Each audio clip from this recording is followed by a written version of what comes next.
Caesar is the story of a man's personal dilemma over moral action set against the backdrop of strange political drama. Julius Caesar, an able general and a conqueror, returns to Rome amidst immense popularity after defeating the sons of Pompey. The people celebrate his victorious return and Mark Antony offers him the crown, which he refuses. Jealous of Caesar's growing power and afraid he may one day become a dictator, Cassius instigates a conspiracy to murder Caesar. He realizes that to gain legitimacy in the eyes of the Romans, he must win over the noble Brutus to his side, for Brutus is the most trusted and respected in Rome. Brutus, the idealist, joins the conspiracy, feeling that everyone is driven by motives as honorable as his own. Ironically, Caesar is murdered at the foot of Pompey's statue. Act 2, Scene 2, Caesar's house, thunder and lightning. Enter Caesar in his nightgown. Nor heaven nor earth have been at peace tonight. Thrice had Calpurnia in his sleep cried out, Help, ho! They murder Caesar! Who's within? Enter a servant. My lord. Go with the priest to present sacrifice and bring me their opinions of success. I will, my lord. Enter Calpurnia. What mean you, Caesar? Think you to walk for? You shall not stir out of your house today. Caesar shall fall. The things that threaten me never look but on my back. When they shall see the face of Caesar, they are vanished. Caesar, I never stood on ceremonies, yet now they fright me. There is one within, beside the things that we have heard and seen, recounts most horrid sights seen by the watch. A lioness hath dwelt in the streets, and graves have yawned and yielded up their dead. Fierce, fiery warriors fought upon the clouds, in ranks and squadrons and right form of war, which bristled bled upon the Capitol. The noise of battle hurtled in the air. Horses did neigh, and dying men did groan, and ghosts did shriek and squeal about the streets. Oh, Caesar, these things are beyond all use, and I do fear them. What can be avoided, whose end is purposed by the mighty gods? Yet Caesar shall go forth. For these predictions are to the world in general to Caesar. When beggars die, there are no comets seen. The heaven themselves blaze forth the death of princes. Cowards die many times before their death. The valiant never taste of death but once. Of all the wonders that I yet have heard, it seems to me more strange that men should fear, seeing that death's unnecessary end will come when it will come. Re-enter servant. What say the arbiters? They would not have you set forth today, plucking the entrails of an offering forth. They could not find heart within the beast. The gods do this in the shame of cowardice. Caesar should be a beast without a heart. If he should stay at home today for fear, no, Caesar shall not. Danger knows full well that Caesar is more dangerous than he. We are two lions littered in one day, and I the elder and more terrible, and Caesar shall go forth. Alas, my lord, your wisdom is consumed in confidence. Do not go forth today. Call it my fear that keeps you in the house and not your own. We'll send Mark Antony to the Senate house, and he shall say you're not well today. Let me, upon my knee, prevail in this. Mark Antony shall say I'm not well, and for the third humor, I will stay at home. Enter Decius Brutus. Here's Decius Brutus. He shall tell them so. Caesar, all hail. Good morrow, worthy Caesar. I come to fetch you to the Senate house. And you are come in very happy time to bear my greetings to the senators and tell them that I will not come today.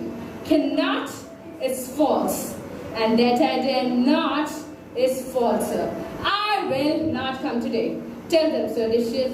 Say he is sick. Shall Caesar send a lie?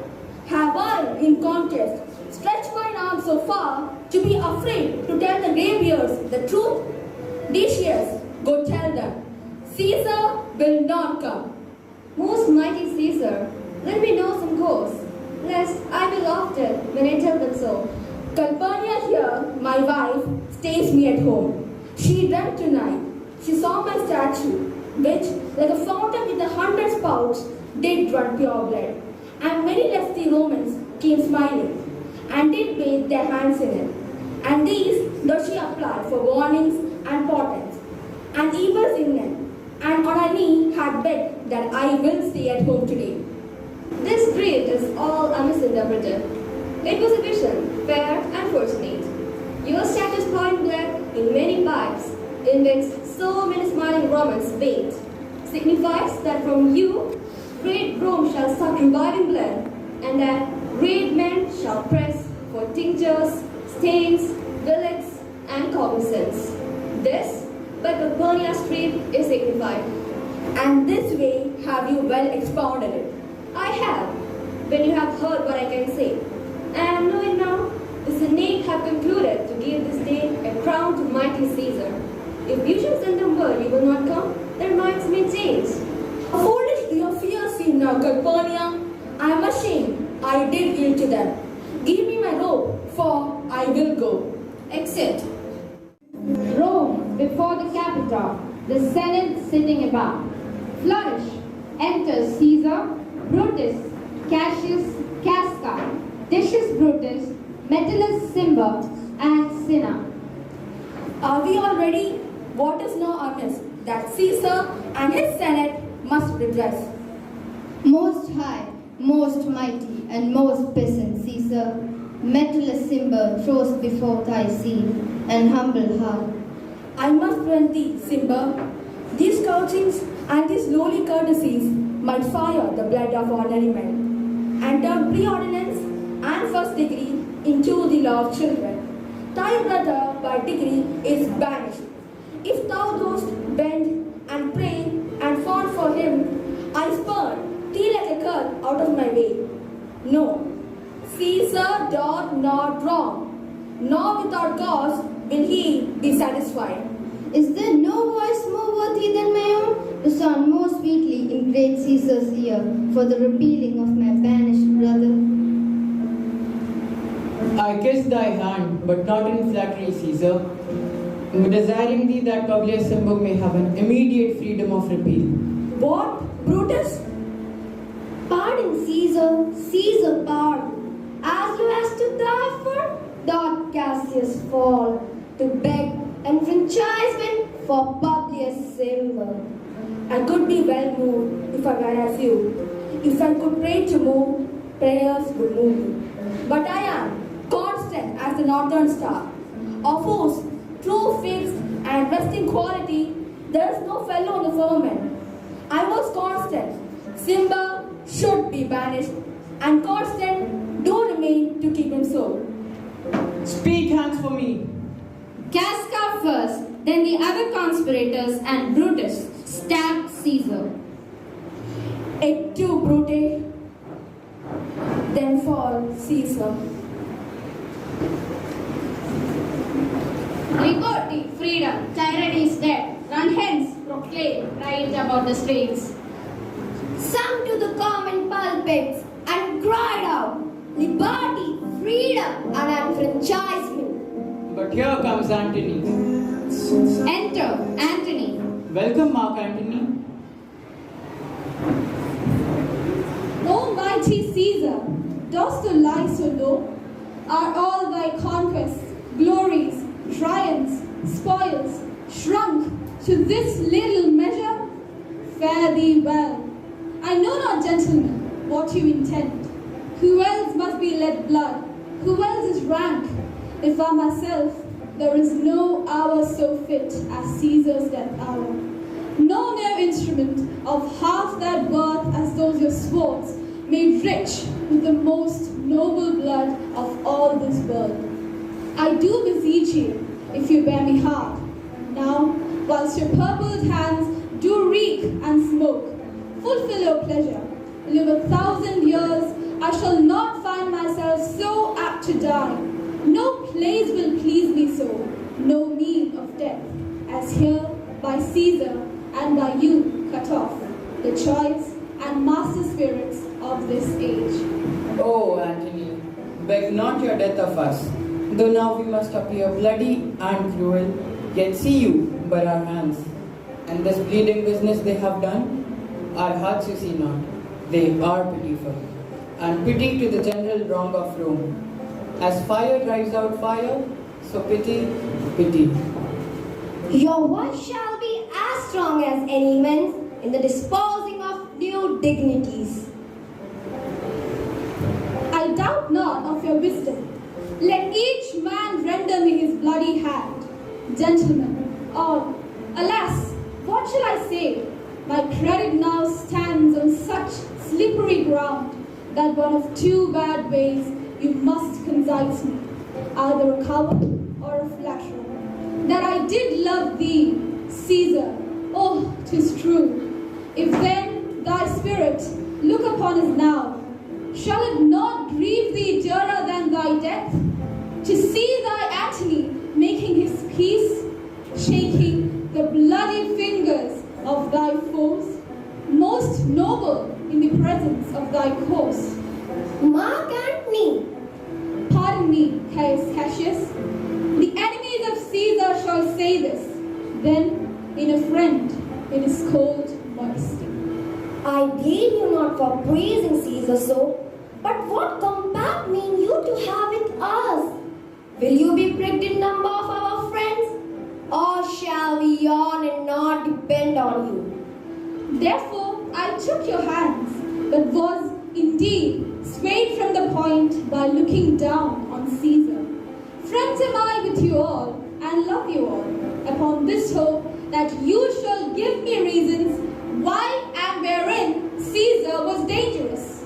Our reasons are so full of good regard that for you, Antony, the son of Caesar, you should be satisfied.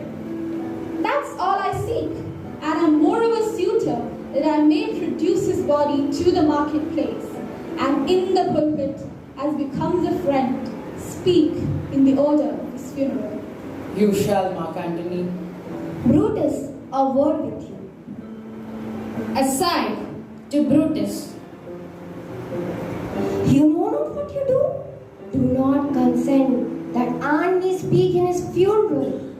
Know you how much the people may be moved by that which he will utter. By your pardon, I will myself into the pulpit first and show the reason of our Caesar's death. What Antony shall speak, I will protest. He speaks by leave and by permission. I know not what may fall. I like it not. Mark Antony, here, take you Caesar's body. You shall not in your funeral speech blame us, but speak all good you can devise of Caesar, and say you do it by our permission. Else shall you not have any hand at this funeral, and you shall speak in the same pulpit whereto I am going after my speech is ended. Be it so, I do desire no more. Prepare the body then, and follow us. Exit all but Antony. Oh, pardon me, thou bleeding piece of earth, that I am meek and gentle with these butchers. Thou art the ruins of the noblest man that ever lived in the tide of times. Woe to the hand that shed this costly blood. Over thy wounds now do I prophesy, which, like dumb mouths, do ope their ruby lips to beg the voice and utterance of my tongue. Root and a throng of citizens. We will be satisfied. Let us be satisfied. Then follow me and give me audience. Friends, I will hear Brutus speak. The noble Brutus is ascended. Silence. be patient till the last. Romans, countrymen, and lovers, hear me for my cause, and be silent, that you may hear. Believe me for my honor, and have respect to my honor, that you may believe. Censure me in your wisdom, and awake your senses, that you may the better judge. If there be any in this assembly, any dear friend of Caesar's. To him I say that Brutus' love to Caesar was no less than his. As Caesar loved me, I weep for him. As he was fortunate, I rejoice at it. As he was valiant, I honor him. But as he was ambitious, I slew him. Who is here so base that would be a bond man, if any, speak? For him have I offended. Who is here so wild that will not love his country, if any, speak? For him have I offended. I pause for a reply. None, Brutus, none. Then none have I offended. I have done no more to Caesar than you shall do to Brutus. Let Brutus live. Enter Antony. For Brutus' sake, I am beholden to you. What does he say of Brutus? He says, for Brutus' sake, he finds himself beholden to us all. To our best, he speak no harm of Brutus here. This Caesar was a tyrant. Nah, that's certain. We are blessed that Rome is rid of him. Peace. Let us hear what Antony can say. You gentle Romans, Be so. Let us hear him. Friends, Romans, countrymen, lend me your ears. I come to bury Caesar, not to praise him. The evil that men do lives up to them. The good is oft interred with their bones. So let it be with Caesar. The noble Brutus had told you Caesar was ambitious. It was so. It was a grievous fault, and grievously had Caesar answered it. Here, under the leave of Brutus and the rest, for Brutus is an honorable man, so all honorable men, come I to speak in Caesar's funeral. He was my friend, faithful and just to me. Yet Brutus says he was ambitious, and Brutus was an honorable man. He had brought many captives home to Rome, whose ransoms did the general coffers fill. Did this in Caesar seem ambitious? When that the poor had cried, Caesar had wept. Ambition should be made of sterner stuff. Yet Brutus says he was ambitious, and Brutus is an honorable man. You all did see on the Lupercal, I thrice presented him a kingly crown, which he thrice refused. Was this ambition? Yet Brutus says he was ambitious. And sure, he is an honorable man. I speak not to disprove what Brutus spoke, but here I am to speak what I do know. You all did love him once, but not without a cause. What cause withholds you then to mourn for him? O judgment, thou art fled to brutish beasts, and men have lost their reasons. Bear with me. My heart is in the coffin there with Caesar, and I must pause till it come back to me.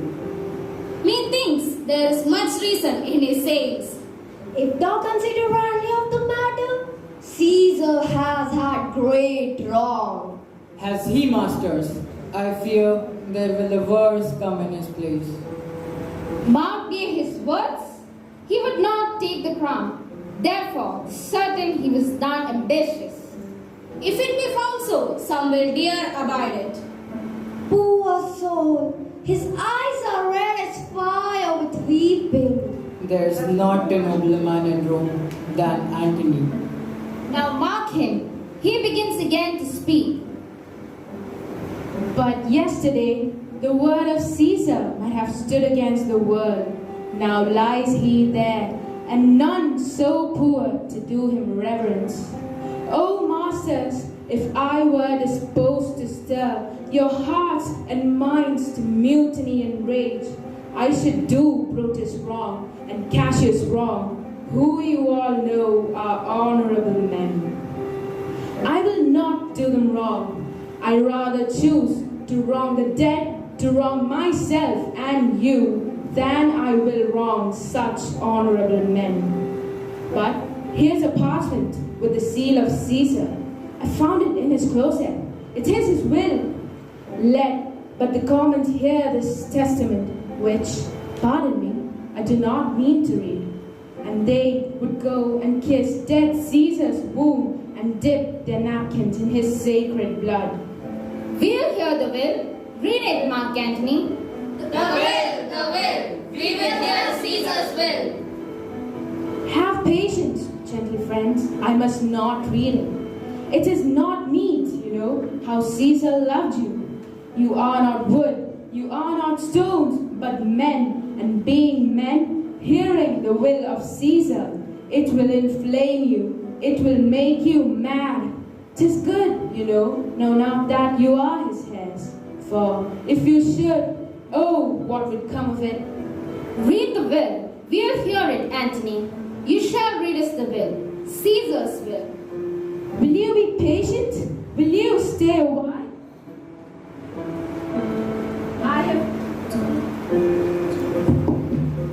I have overshot myself to tell you of it. I fear I wrong the honorable men whose daggers have stabbed Caesar. I do fear it. They were traitors, honorable men. The testament. They were villains, murderers. The will. Read the will. You will compel me then to read the will? Then make a ring about the corpse of Caesar, and let me show you him that made the will. A ring. Stand round. If you have tears, prepare to shed them now. You all do know this matter. I remember the first time ever Caesar put it on. 'Twas on a summer's evening in his tent. That day he overcame the nerve. Look, in this place ran Cassius' dagger through. See what a rent the envious Casca made. Through this the well-beloved Brutus stabbed, and as he plucked his cursed steel away, mark how the blood of Caesar followed it, as rushing out of those to be resolved. If Brutus so unkindly knocked or no, for Brutus, as you know, was Caesar's angel.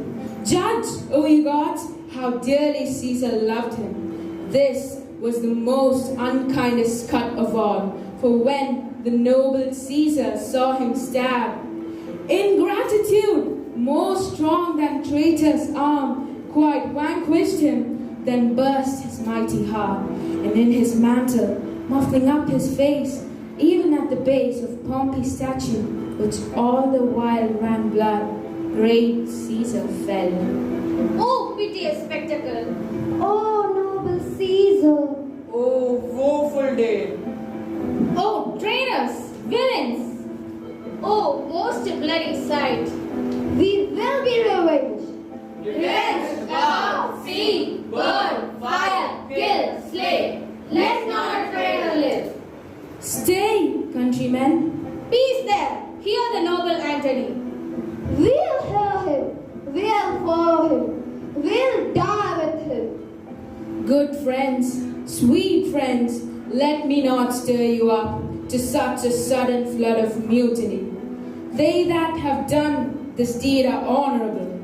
What private griefs they have, alas, I know not, that made them do it. They are wise and honorable, and will no doubt with reasons answer you. I come not, friends, to steal away your hearts. I am no orator, as Brutus is, but were I Brutus and Brutus Antony, there were an Antony would ruffle up your spirits and put a tongue in every wound of Caesar that should move the stones of Rome to rise and mutiny. Mutiny! We will burn the house of Brutus. Away then, come, seek the conspirators. Yet hear me, countrymen, yet hear me speak. Be so. Here, Antony, most noble Antony. Why, friends, you go to do you know not what? Wherein had Caesar thus deserved your loves? Alas, you know not. I must tell you then, you have forgot the will I told you of. Most true. The will. Let's say and hear the will. Here is the will, and under Caesar's seal, to every Roman citizen he gives, to every several man 75 drachmas. Most noble Caesar, will revenge his death. O royal Caesar, Hear me with patience. Be so. Moreover, he hath left you all his walks, his private arbors, and new planted orchards. On this side Tiber he hath left them you, and to your heirs forever common pleasures, to walk abroad and recreate yourself. Here was a Caesar, when comes such another? Never, never come away. We will burn his body in the holy place, and with the brands fire the traitors' houses. Take up the body. Go fetch fire. pluck down benches. Pluck down forms, windows, anything. Now let it work. Mischief thou art afoot. Take thou what course thou wilt. Antony instigates the mob to revenge. He then sits with Octavius Caesar, Julius Caesar's nephew, only calculating how to purge any future threat. Brutus and Cassius fought apart as the idealist in Brutus is outraged by Cassius' practicality. The armies of Octavius Caesar and Antony clash with those of Brutus and Cassius at Philippi and Sardis. Brutus and Cassius are defeated and both commit suicide. Thank you. Thank you.